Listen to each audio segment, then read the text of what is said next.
Alright, so the ADU might be going up, or at least the project's starting a lot sooner than I anticipated.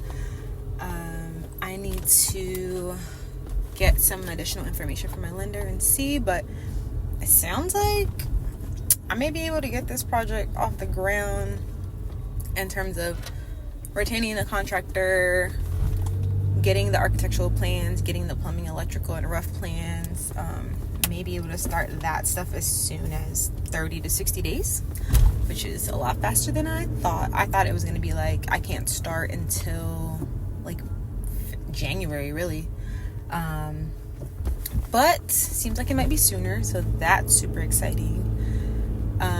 Apparently a cash out refinance is better for me for this property, for the ADU, than a HELOC. You know how I feel about HELOCs. But